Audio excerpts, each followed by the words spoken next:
few years back, I used to engage in video game streaming online. It wasn't a significant endeavor. I just did it for enjoyment. I would broadcast on Twitch for my friends, usually garnering 1 to 4 viewers, sometimes including friends who played alongside me. Occasionally, a few strangers would tune in, but my viewership never exceeded 10 at a time. My intention was never to gain fame. One evening, I was streaming Fortnite, a routine I had almost every night at that time. I was playing with my friend Zach, who was also watching the stream. During the session, a new viewer appeared and started interacting in the chat. The username was unfamiliar, indicating it was a new viewer. I greeted them warmly. Initially, they responded politely, but soon their comments turned hostile, beginning with name-calling and cursing. I dismissed it as a teenage prank. I even asked why they were upset, which my friend found amusing. However, the comments escalated to threats, claiming they knew my address. I didn't take it seriously since my streams were always lighthearted. What truly alarmed me was when the individual mentioned my real name and, upon my questioning, accurately stated my full name, which was not part of my username. Zach and I speculated it might be a friend playing a prank, but the person denied knowing any of our friends. After a while, the person left the chat, and I ended the stream shortly after. The next evening, I was streaming Fortnite again with Zach when the mystery viewer returned, resuming their hostile comments and threatening to come to my house. I didn't believe them until they claimed to be at my doorstep, followed by a loud knock at my front door. Living alone with my roommate at work, I peeked through the window and saw a man dressed in black with a ski mask. It didn't seem like any of my friends.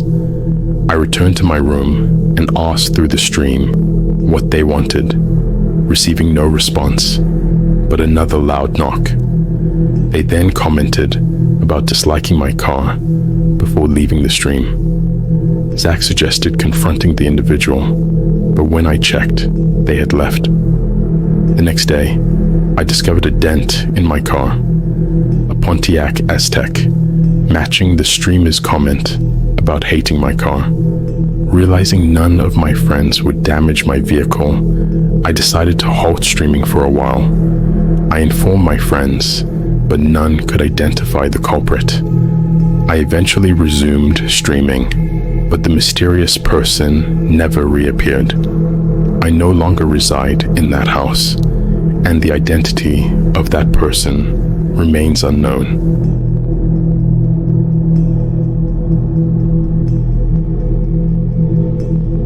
When I was a child, my closest friend's name was Kenneth, though everyone called him Kenny.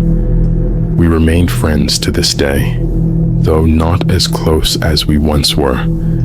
We still hang out occasionally. When I was about 12 years old, my favorite pastime was visiting each other's houses to play video games. Kenny enjoyed a variety of games, ranging from racing to sports. He had an Xbox at his place, while I had a PlayStation at mine. One evening, I went over to Kenny's house to hang out. He had an older sister who was away at a friend's place at the time. Kenny's house was a single-story building, with his bedroom located at the back, facing the backyard. We began playing video games in his room early in the evening. Shortly after, his parents left, possibly to go out for dinner, though I can't recall for certain. It wasn't unusual for us to be left alone since we were old enough to handle it. Kenny knew how to prepare a frozen pizza, which we planned to make later. About 15 minutes after Kenny's parents left, there was a knock on the front door. Kenny's neighborhood was generally quiet and situated outside the city, making an unexpected knock unusual. I lived nearby, so I knew it was strange. Given that it was probably a little after 7 p.m. and the sun was setting, it was unlikely to be a salesman. We paused the game, curious about who it could be, and walked through the house to the front door. Through the window, we saw a man standing on the front step. He was dressed in a t-shirt and blue jeans and knocked again. He didn't look professional, appearing more like a neighbor. I asked Kenny if he recognized him, but he said no. To my surprise, Kenny opened the door. I wouldn't have done that and didn't expect him to either. The man greeted Kenny and claimed that his parents were expecting him. Kenny replied that his parents were out and had left a while ago.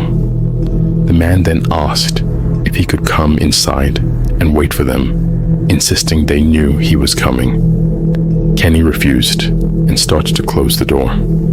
The man then asked when his parents would return, but Kenny said he wasn't sure and shut the door, locking it. We watched as the man finally walked away, and then we went back to playing video games. I was seated on the floor to the right of the TV in Kenny's room, and he was on the left. There was a window behind the TV, which I could see out of better. About 10 minutes later, I thought I saw the man walking past the window. I paused the game, and Kenny asked what was going on. I told him I saw the man outside, but Kenny hadn't seen him. However, he believed me. We went to the window to look out, but couldn't see anything clearly because of the trees and bushes, and it was dark. We started discussing who the man could be, finding him very suspicious. Kenneth called his parents to ask if they were expecting anyone, but they said no and told us they were coming home. We were both creeped out and ensured all doors were locked and every window was shut. We turned on all the lights in the house. We didn't see or hear anything else from the man, and Kenny's parents arrived home soon after. They looked around the property, but didn't find him. My mom picked me up shortly after, and I couldn't stop thinking about how we might have avoided a dangerous situation. Kenny should never have opened the door to that man, and we were lucky he didn't force his way in. His intentions were unclear, but his behavior was very suspicious, likely looking for a way to break in. Fortunately, he didn't succeed. I often indulge in playing Counter-Strike, Global Offensive, CSGO, where my profile picture typically features a character from a film or television series. My username is quite generic, so no one would guess I'm female based on my profile. I don't seek that kind of attention. One late night, I was playing deathmatch with my internet friend Derek. We were engaged in deep conversations about our thoughts and morals via voice chat. The server had about 7 players, and everyone chimed in with their opinions. It was a pleasant and much needed experience. Everyone was respectful, which is rare in this game. One player, who only communicated through text, told Derek and me, "I've never wanted to be friends with someone over this game so badly. Will you guys add me? I promise I'll have a mic tomorrow." At that time, I was quite lonely, so I accepted his friend request. His name was Corey. For the next 4 days, Derek and I played CSGO deathmatch nightly, discussing various topics.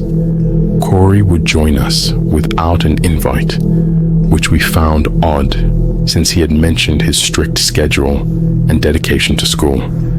Because of this, we never invited him to our games. Corey got upset that we didn't invite him, despite his earlier statements about focusing on school and our late-night gaming sessions. Somehow, Corey got the impression that Derek and I were dating, even though Derek often talked about his girlfriend. I sarcastically told Corey, "Yes, we're obviously dating because a male and female can never be just friends," in the flattest tone possible. Corey didn't catch my sarcasm and believed we were a couple. He tried to win over Derek by buying him in-game items like case keys and skins. Every time he did, he would tell Derek, You better be treating her right, or you'll pay for it.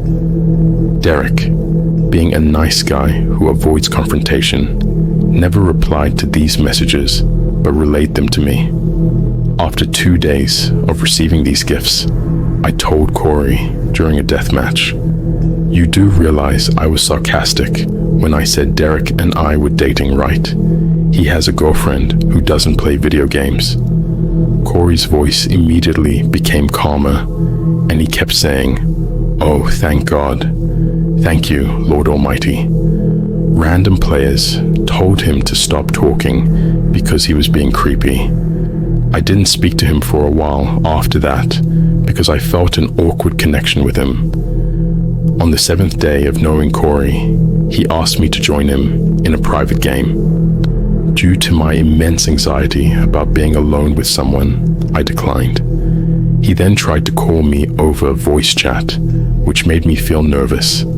Checking his profile, I noticed he had changed it to resemble a 2008 emo MySpace account. His picture changed from Harambe to an emo boy, and his bio from "I inject memes for Harambe" to "My life is meaningless without her." This was one of the most bizarre things I had seen unfold in a video game. He explained that he wanted to play a private game with me to plan a coffee meetup. He deduced my location from our previous conversations about the Seattle superhero I encountered. This was just the beginning of his creepy remarks. At one point, he said, "Your voice makes me trust you," which made my skin crawl. Another time, in the middle of a match, he asked, "Is your body as smooth as your voice?" which almost made me vomit. He continued with comments like, "You make me want to snuggle up in bed and go to sleep," or laughing out loud in an unnatural way. I knew he didn't talk to other women because he mentioned that girls in real life found him creepy and ignored him.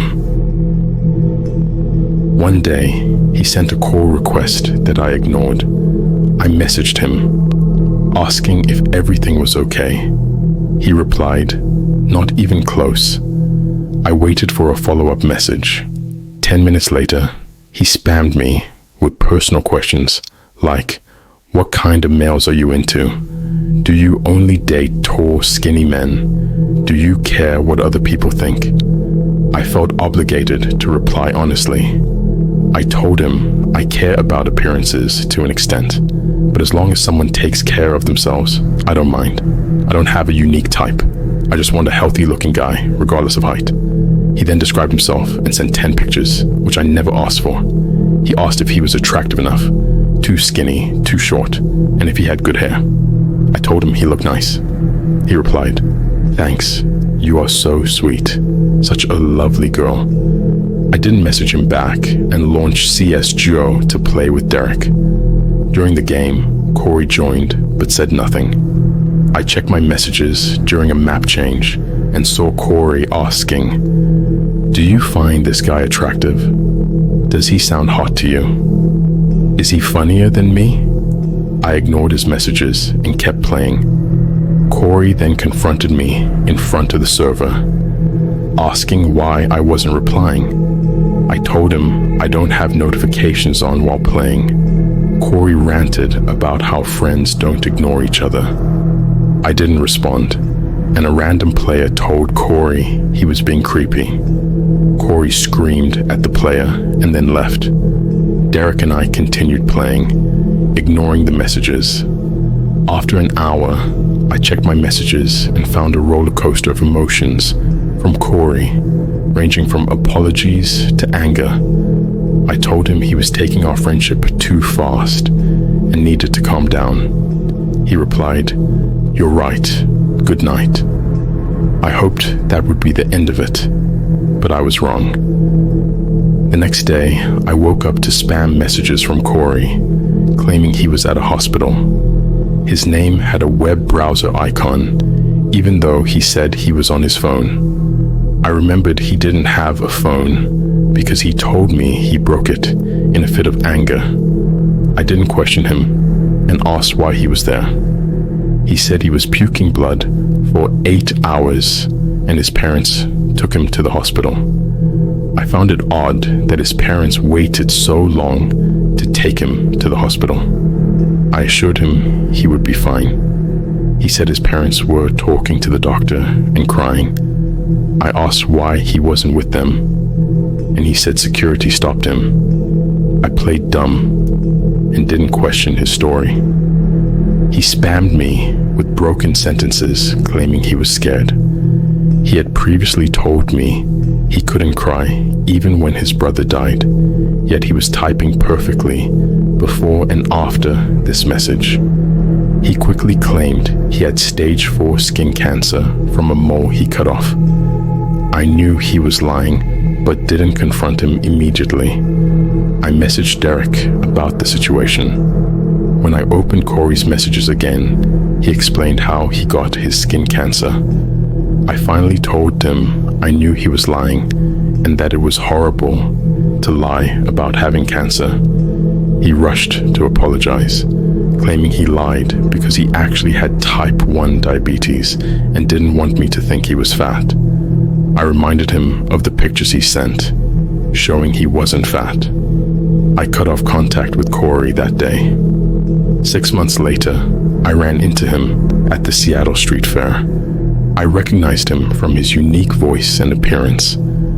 Fortunately, he didn't recognize me, and I was glad. I had no idea what I would have done if he did.